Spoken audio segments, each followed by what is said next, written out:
हाय, मेरा नाम गौरांग, मैं चार्टर्ड अकाउंटेंट। आपका मेरे चैनल बिजनेस कंसल्टेंट में स्वागत है। इस वीडियो में हम लोग बात करेंगे सेक्शन 44 ए बी। ये सेक्शन 44 ए बी है क्या? हम बात करते हैं सेक्शन 44 ए डी की। ये सेक्शन है आपका income tax audit. Income tax audit. इस सेक्शन में ये बताया गया कि किस किस पर्सन को अपना ऑडिट करवाना मैंडेटरी होगा as per income tax. Section 44 AD में दिया हुआ है। हम बात करते हैं, देखिए, अगर हम बात करें नॉर्मली तो टैक्स ऑडिट किसको करवाना जरूरी है? कोई भी बिजनेसमैन जो अपनी बिजनेस इनकम अर्न कर रहा है। देखिए, हम लोग 5 तरीके से इनकम अर्न करते हैं। जैसे हम लोग अनलिमिटेड सोर्स होते हैं इनकम अर्न करने के। इनकम अर्निंग करने के काफी सारे सोर्स हो सकते हैं, बहुत सारे सोर्स होंगे इनकम अर्न करने के। लेकिन इनकम टैक्स एक्ट ने इन जितने भी आपके सोर्स हैं, अनलिमिटेड सोर्स हैं, इसको इनकम टैक्स एक्ट में बांटा हुआ 5 हेड में, 5 हेड में डिवाइड किया हुआ है। इसमें 5 हेड कौन कौन से हैं आपका? Salary income, house property income, PGBP income और कैपिटल गेन और अदर सोर्सेज। ये आपके 5 हेड में इनकम को बांटा हुआ, अनलिमिटेड सोर्सेज ऑफ इनकम को 5 हेड में बांटा हुआ है। देखिए, जो टैक्स ऑडिट है वो करवाना मैंडेटरी उसके लिए जिसकी पीजीवीपी की इनकम है। अगर आपकी और हेड की इनकम है तो आपके लिए टैक्स ऑडिट मैंडेटरी नहीं है। मैंडेटरी मतलब है नहीं, आपके लिए टैक्स ऑडिट है ही नहीं। अगर आपकी अदर सोर्सेज की इनकम है तो पीजीवीपी की इनकम है। अगर आप प्रोफेशनल हैं या फिर आप कोई बिजनेस करते हैं तो फिर आपको अपना इनकम टैक्स का ऑडिट करवाना होगा। लेकिन कोई भी छोटे बिजनेसमैन है, छोटे प्रोफेशनल है, उन लोगों के लिए नहीं है। कुछ कंडीशन है। आप इसका अगर पहला क्लॉज देखेंगे, person carrying on a business. अगर कोई भी पर्सन जो बिजनेस कर रहा है, every person carrying on business shall, if his total sales या turnover gross receipt as the case may be in business exceeding 1 crore rupee in a previous year.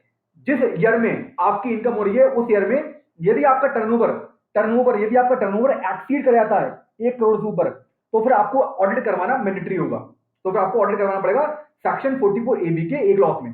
क्या इसमें एक प्रोविजो या अमेंडमेंट हो चुका है? ये प्रोविजो आया नया। प्रोविजो क्या कहता है कि अगर आपका टर्नओवर, जो भी आपका टर्नओवर होगा, अगर आपका टर्नओवर 95% या उससे ज्यादा, किस में आ रहा है? 95% या उससे ज्यादा। अगर आपका किस में आ रहा है?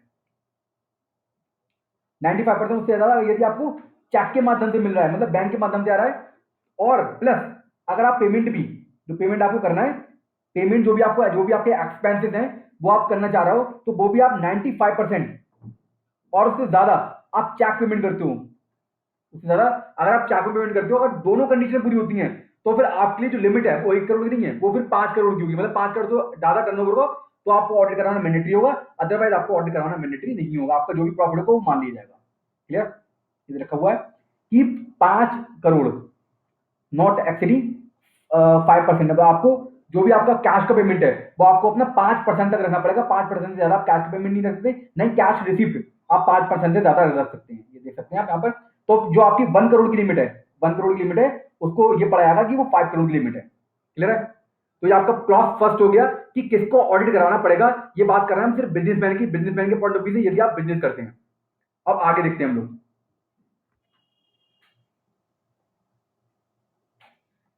A person carrying on a profession.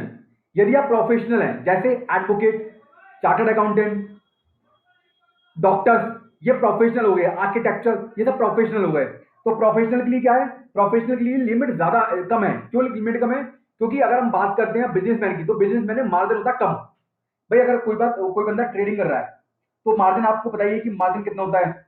10%, 15%, 3%, इस तरीके का मार्जिन होता है। जो बिजनेसमैन होते हैं उनकी मार्जिन ज्यादा होता है। कभी कभी तो उनका मार्जिन 60%, 70%, इस तरीके का मार्जिन रहता है। जैसे कोई डॉक्टर है, डॉक्टर अगर अपनी कंसल्टेंसी चार्ज ले रहा है तो उसकी जो इनकम होगी वो मोस्ट ऑफ द केस में 50% तो हो ही जाती है। तो इसलिए यहाँ पर जो लिमिट रखी गई है वो ग्रॉस रिसिप्ट रखी गई है 50 लाख की। अगर प्रोफेशनल है, उसका प्रीवियस ईयर में ग्रॉस रिसिप्ट अगर 50 लाख से ज्यादा हो जाती है तो उसको ऑडिट करवाना मैंडेटरी है। यहाँ बात हो रही है प्रोफेशनल। प्रोफेशनल मतलब उसके पास एक स्पेसिफाइड डिग्री है। क्या है? स्पेसिफाइड डिग्री है। अगर उसके पास डिग्री है स्पेसिफाइड कुछ प्रोफेशनल काम करने की, जैसे एडवोकेट होते हैं, डॉक्टर्स हो गए, है ना, एडवोकेट हो गए, और आर्किटेक्चर्स हो गए, इस तरीके के चार्टर्ड अकाउंटेंट हो गए। तो ये जो जितने भी लोग हैं जो प्रोफेशनल जिनके पास डिग्री है अपना काम करने के लिए, तो इन लोगों को हम लोग कहते हैं प्रोफेशनल। तो अगर आपका प्रोफेशनल रिसिप्ट, ग्रॉस रिसिप्ट आपका अगर 50 लाख से ज्यादा हो जाता है तो फिर आपको ऑडिट करवाना मैंडेटरी है। इसके अलावा वो सेक्शन है 44 ए, 44 बीबी, 44 ट्रिपल बी। ये है आपका प्रेजम्पटिव बेसिस पे आपकी इनकम कैलकुलेट करना। मतलब आपको ना आपको बेसिकली अगर हम इस सेक्शन की बात करें तो जो हमारे छोटे छोटे बिजनेसमैन होते हैं जिनको अपना बुक्स अकाउंट मेंटेन नहीं करना है, जिनको अपने खाते नहीं रखने हैं, जिनको अपने ऑडिट नहीं करवाना है, तो ये वाली स्कीम ऑप्ट कर सकते हैं। तो इसमें जो लिमिट दे रखी है, हर सेक्शन में एक लिमिट दे रखी है कि आपको इतना प्रॉफिट मानना पड़ेगा। अगर आप उतना प्रॉफिट नहीं मानते हो, उससे कम मानते हो, तो फिर आपको ऑडिट करवाना मैंडेटरी होगा। ये आप दे सकते हैं। when he has claimed his income to be lower than the deemed profit।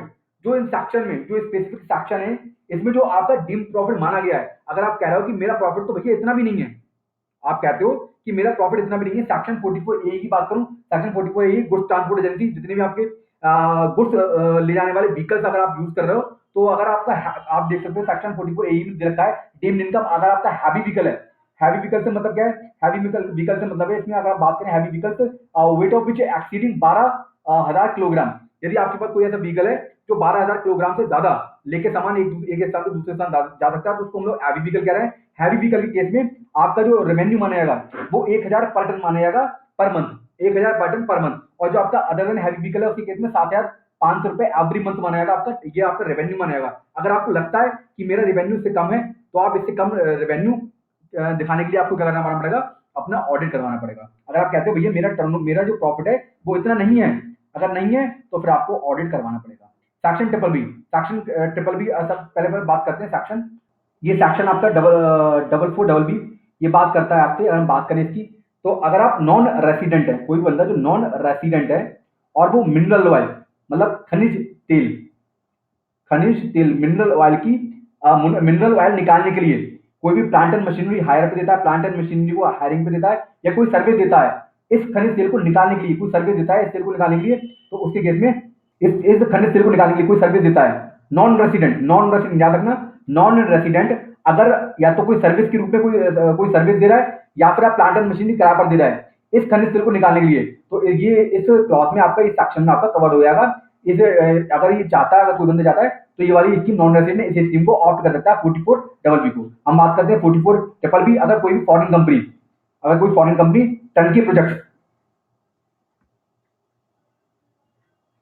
टंकी पावर प्रोजेक्ट में इन्वॉल्व है, कोई भी अगर non resident company foreign company, अगर कोई भी फॉरेन कंपनी है टंकी प्रोजेक्ट में इन्वॉल्व है, टंकी पावर प्रोजेक्ट में अगर कोई इन्वॉल्व है, तो ये क्या कर सकता है, ये वाली 44 ट्रिपल बी की स्कीम को ऑप्ट करके अपना प्रॉफिट डिक्लेयर कर सकता है। देखिए अगर आप ये वाला प्रॉफिट डिक्लेयर नहीं करना चाहते तो फिर आपको ऑर्डर करवाना पड़ेगा, अगर आप इससे कम प्रॉफिट डिक्लेयर करना चाहते हैं तो। क्लियर है। अब एक person covered under section 44 A D A. देखिए कोई भी प्रोफेशनल मैंने आपको बता दिया प्रोफेशनल कौन होता है। प्रोफेशनल केस में आपको क्या कहते हैं, मिनिमम अगर हम सेक्शन की बात करें तो आपको 50% आपको प्रॉफिट आपका डिक्लेयर करना पड़ेगा टोटल रिसिप्ट का। अगर आप कहते हो भैया मेरे पास 50% का प्रॉफिट नहीं है, कोई भी प्रोफेशनल चार्टर्ड अकाउंटेंट हो गए, एडवोकेट हो गए और वकील हो गए, इस तरीके से तो कोई भी होगा, तो अगर वो कहते हैं भैया मेरा तो 50% प्रॉफिट नहीं है, तो अगर नहीं है तो फिर आपको ऑडिट करवाना होगा। ऑडिट करवाना होगा बोथ कंडीशन। अगर आप लोअर प्रॉफिट डिक्लेयर कर रहे हो प्लस आपका जो इनकम है वो 2.5 लाख से क्या है ज्यादा है, तो आपको फिर ऑडिट करवाना होगा। इसी तरीके से कोई भी बिजनेसमैन प्रोफेशनल के अलावा कोई भी अगर बिजनेसमैन हो गया वो 44 एडी ऑप्ट कर सकता है। जो बंदा 44 एडी ऑप्ट कर सकता है, ये बिजनेसमैन की है, तो उसको ऑडिट करवाना जरूरी होगा। यदि वो अपना मार्जिन इसमें बेसिकली 8% का प्रॉफिट दिखा सकते हो, 6% ऐसा केस में भी 6% अगर आपको ग्रॉस रिसिप्ट है तो आपको चेक के माध्यम से मिल रही है, इलेक्ट्रॉनिक मोड में मिल रही है। 8% अगर आपको कैश मोड में मिल रही है, ठीक है रेवेन्यू, उसका आपको अपना टोटल रिसिप्ट का 8% प्रॉफिट मानना पड़ेगा, 6% प्रॉफिट मानना पड़ेगा। अगर आप कहते हो भैया मेरा तो 8% प्रॉफिट नहीं है, 6% प्रॉफिट नहीं है, ऐसा केस में भी तो फिर आपको ऑडिट करवाना होगा। ऑडिट तभी मैंडेटरी होगा जब आपका क्या कहते हैं आप लोअर प्रॉफिट डिक्लेयर कर रहे हो प्लस आपका जो प्रॉफिट है वो 2.5 लाख से ज्यादा है। अगर ये बहुत कंडीशन पूरी हो रही है तो फिर आपको अपना ऑडिट करवाना पड़ेगा। ठीक, तो ये आपके ऑडिट के कुछ क्लॉज हो गए कि आपको ऑडिट कब और किस कंडीशन में आपको मैंडेटरी होगा। तो मैंने आपको इस वीडियो में बताया कि ऑडिट किस कंडीशन में आपका मैंडेटरी होगा।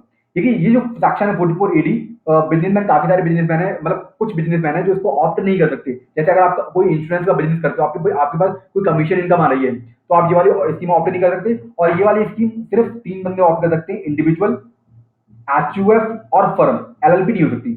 लिमिटेड लाइबिलिटी पार्टनरशिप नहीं होती। ये तीन टाइप ऑफ असेसी इस स्कीम को ऑप्ट कर सकते हैं, अदरवाइज और कोई बंदा इस स्कीम को ऑप्ट नहीं कर सकता। और कुछ बिजनेसमैन को भी इन्होंने रेस्ट्रिक्शन कर दिया, यदि आप एजेंसी बिजनेस लाते हो तो आप इसको नहीं कर सकते, आपकी कमीशन इनकम है तो आप इसको रिसीव नहीं कर सकते।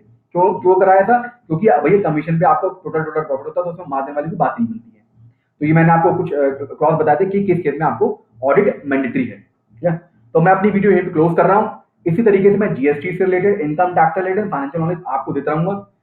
Okay, bye.